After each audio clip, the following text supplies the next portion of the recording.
नमस्कार विद्यार्थी मित्रांनो, मी गौरव कुमार आणि स्वागत आहे तुमचं ग्रीशा करिअर्समध्ये। आणि आज मित्रांनो आपण सरळ व्याज आणि चक्रवाढ व्याज यावरील लेक्चर क्रमांक 2 बघणार आहोत। यामध्ये सुद्धा 10 उदाहरणे बघणार आहोत। मागील लेक्चरमध्ये आपण चक्रवाढ व्याज आणि सरळ व्याज यावरील बेसिक इन्फॉर्मेशन म्हणजे जे काही एकदम बेसिक पासून जे इन्फॉर्मेशन आहे, जे माहिती आहे ते आपण बघितली होती आणि त्यावरील उदाहरणे सुद्धा बघितले होते।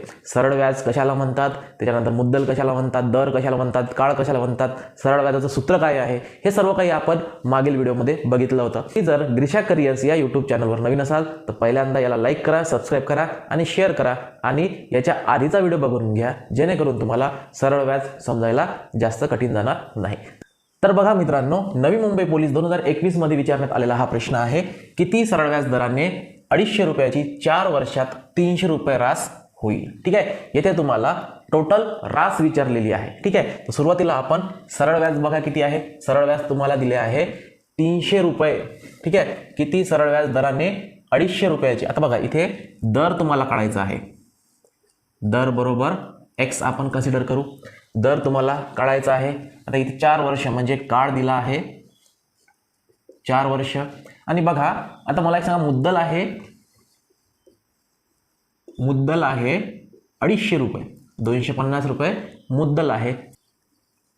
व्याज बरोबर रास वजा मुद्दल, म्हणजे रास तुम्हाला दिली आहे 300 वजा मुद्दल आहे 250 रुपये, म्हणजेच काय होईल मित्रांनो, व्याज बरोबर 50 रुपये। ठीक आहे, आता तुम्हाला इथे व्याज मिळाले आहे 50 रुपये। म्हणजे समजा 250 रुपये जर मुद्दल असेल आणि त्यावर 300 रुपये रास मिळत असेल तर व्याज किती होईल मित्रांनो, 50 रुपये व्याज होईल। आता बघा सरळ व्याजाचं सूत्र आहे, सरळ व्याज बरोबर मुद्दल गुणिले दर गुणिले काळ भागिले 100। ठीक आहे, आता सरळ व्याज तुम्हाला इथे 50 दिला आहे, मुद्दल आहे 250 रुपये, दर तुम्हाला काढायचा आहे, मग दरला x कन्सिडर केला आपण, आणि काळ आहे मित्रांनो 4 भागिले 100। आता 50चा आणि 100चा होईल गुणाकार, 50 गुणिले 100 भागिले 250 गुणिले 4, 250 गुणिले 4 बरोबर x।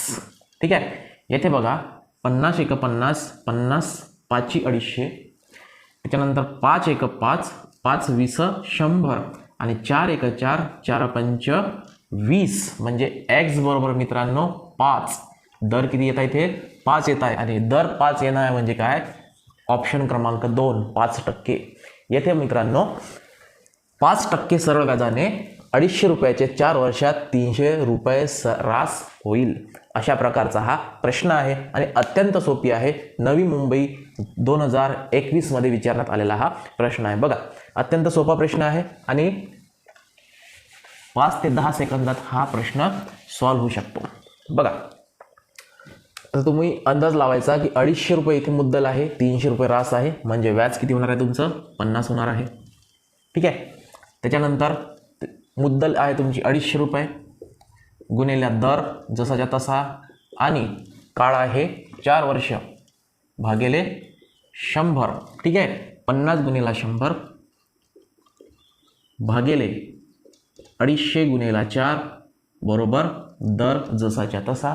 ठीक आहे, इथे बघा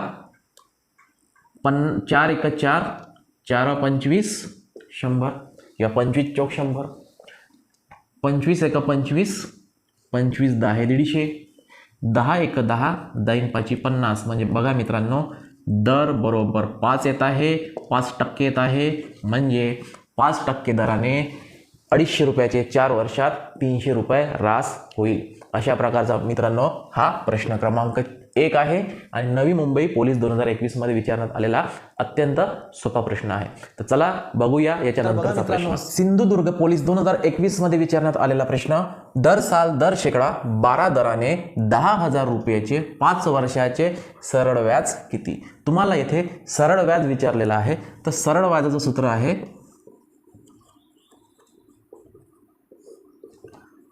मुद्दल गुणिले दर गुणिले काळ भागिले 100। येथे मुद्दल आहे मित्रांनो 10,000 रुपये गुणिले दर आहे 12 गुणिले काळ आहे 5 वर्ष भागिले 100. 2 शून्य या 2 शून्यसोबत कॅन्सल. 12 पंच 60 आणि 60 गुणिला 100.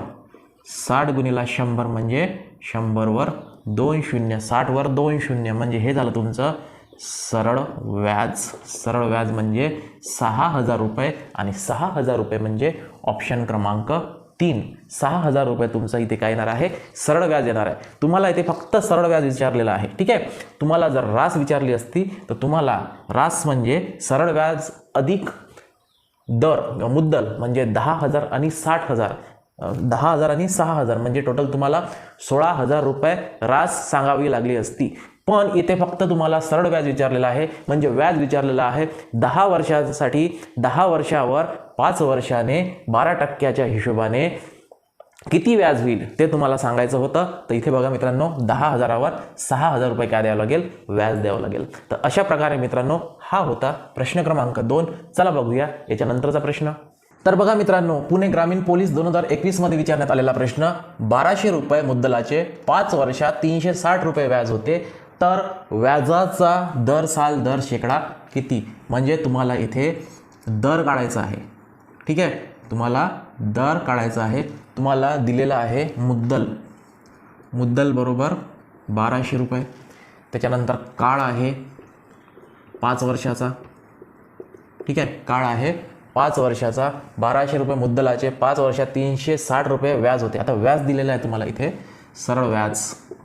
सरळ व्याज बरोबर 360 रुपये. ठीक आहे, सरळ व्याज 360 रुपये दिला आहे. काळ दिला आहे, मुद्दल दिला आहे आणि दर दिला आहे. यावरून आपलं सूत्र आहे सरळ व्याज बरोबर मुद्दल गुणिले दर गुणिले काळ भागिले 100. ठीक आहे, सरळ व्याज तुम्हाला दिला आहे 360 बरोबर मुद्दल आहे 1200 गुणिले दर काढायचा आहे म्हणून दर जसाच्या तसा. आणि काळ मित्रांनो, काळ आहे 5 वर्ष भागिले 100 सुद्धा जसाच्या तसा. बघा आता 360 आणि 100चा गुणाकार. 360 गुणिले 100 आणि भागिले 1200 गुणिले 5.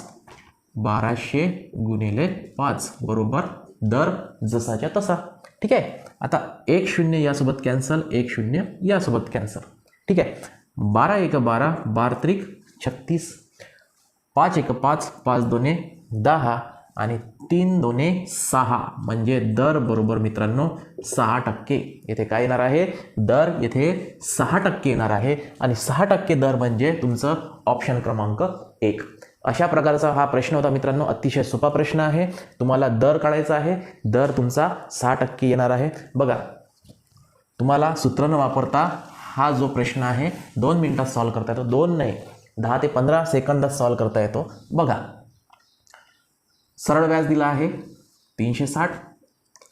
त्याच्यानंतर दर आहे, मुद्दल आहे 1200. त्याच्यानंतर दर जसाच्या तसा, काळ आहे 5 आणि भागिले 100. बघा 2 शून्य यासोबत कॅन्सल. 12 1 12, 12 त्रिक 36 म्हणजे इथे राहिले 30 आणि हा 5 इकडे आल्यावर काय होईल, भागेला जाईल म्हणजे 30 भागिले 5 बरोबर 6% काय येईल, तुमचा दर येईल. ठीक आहे, अशा प्रकारे दर साल दर शेकडा जो आहे तुमचा किती राहील, 6%. तर हा होता मित्रांनो पुणे ग्रामीण पोलीस 2021 मध्ये विचारण्यात आलेला अत्यंत महत्त्वाचा प्रश्न. चला बघूया याच्यानंतरचा प्रश्न. तर बघा मित्रांनो, पुणे ग्रामीण पोलीस 2021 मध्ये विचारण्यात आलेला प्रश्न आहे हा. दर साल दर शेकडा 10,000 रुपये.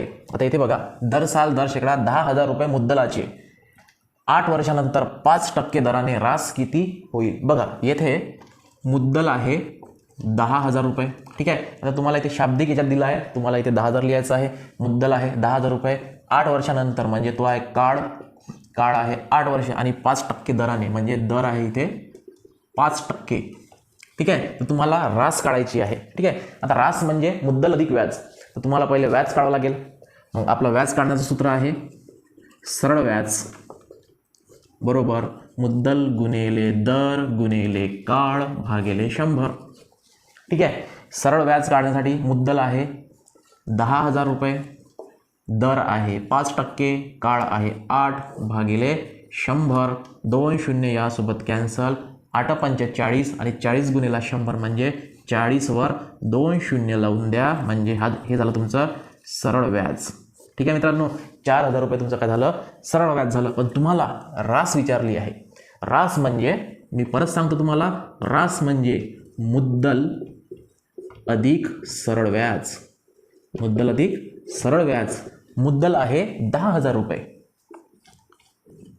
आणि सरळ व्याज 4,000 रुपये. आपण उत्तर काढलं म्हणजे 10 आणि 4 म्हणजे 14,000 रुपये काय होईल, रास होईल. आणि 14,000 रुपये म्हणजे ऑप्शन क्रमांक 4. अतिशय सोपा प्रश्न मित्रांनो. ठीक आहे, तुम्हाला रास काढायची आहे. तुम्हाला जर फक्त सरळ व्याज काढा म्हटलं असतं तर तुमचं उत्तर आलं असतं 4,000. पण तुम्हाला रास म्हणजे मुद्दलमध्ये तुम्हाला सरळ व्याज काय करावं लागेल, ॲड करावं लागेल, त्याची बेरीज करावं लागेल, तेव्हा तुम्हाला रास मिळेल, म्हणजेच 14,000 रुपये. ठीक आहे, तर हा पुणे ग्रामीण पोलीस 2021 मध्ये विचारण्यात आलेला प्रश्न आहे मित्रांनो. चला बघूया याच्यानंतरचा प्रश्न. जळगाव पोलीस 2021 मध्ये विचारण्यात आलेला प्रश्न, 12% दराने 850 रुपयाचे 408 रुपये सरळ व्याज येण्यास किती वर्ष लागतील. म्हणजे तुम्हाला इथे काळ काढायचा आहे. काळ म्हणजे किती. दर आहे 12%, त्याच्यानंतर 850 रुपयाचे म्हणजे मुद्दल आहे 850 रुपये आणि सरळ व्याज तुम्हाला दिला आहे, सरळ व्याज बरोबर 408 रुपये. ठीक आहे, येथे तुम्हाला मुद्दल आणि सरळ व्याज आणि दर दिलेला आहे, काळ तुम्हाला काढायचा आहे. मग आपलं सूत्र आहे सरळ व्याज बरोबर मुद्दल गुणिले दर गुणिले काळ भागिले 100. ठीक आहे, या सूत्राचा वापर करून आपण काळ काढूया. सरळ व्याज तुम्हाला दिले आहे 408, सरळ व्याज 408, मुद्दल 850 गुणिले दर 12% आणि काळ काढायचा आहे म्हणून जसाच्या तसा भागिले 100. ठीक आहे, 0 0 कॅन्सल. येथे बघा 408 गुणिले 10, 408 गुणिले 10 भागिले 85 गुणिले 12, 85 गुणिले 12 बरोबर काळ. ठीक आहे, आता 12ने जर समजा आपण 408ला भाग दिला, 408 भागिले 12, 12 त्रिक 36, 4 12 चौक 48, म्हणजेच 12 एक 12, 12ने जर 408ला भाग दिला तर 34. मग 340 गुणिले 10, 34 गुणिले 10 म्हणजे 340 भागिला 85 आणि 340 भागिला 85 म्हणजेच 85 चौक करा, 85 चौक 85 पाच करा, 85 पाच 85 चौक 4 5 20, 4 5 20 0 हात चले 2, 8 चौक 32 आणि 2 34 म्हणजे 340. म्हणजेच इथे मित्रांनो उत्तर येईल 4 आणि 4 काळ आहे म्हणजेच 4 वर्ष. ठीक आहे, 4 वर्ष म्हणजे ऑप्शन क्रमांक 1. येथे 12% दराने 850 रुपयेचे 408 रुपये सरळ व्याज होण्यासाठी किती वर्ष लागेल मित्रांनो, तर 4 वर्ष लागेल. किती वर्ष लागेल, 4 वर्ष लागेल, ऑप्शन क्रमांक 1. तर अशा प्रकारे मित्रांनो आपण सरळ व्याजावरील काही उदाहरणे इथे बघितले. भेटूया नंतरच्या व्हिडिओमध्ये, तोपर्यंत धन्यवाद.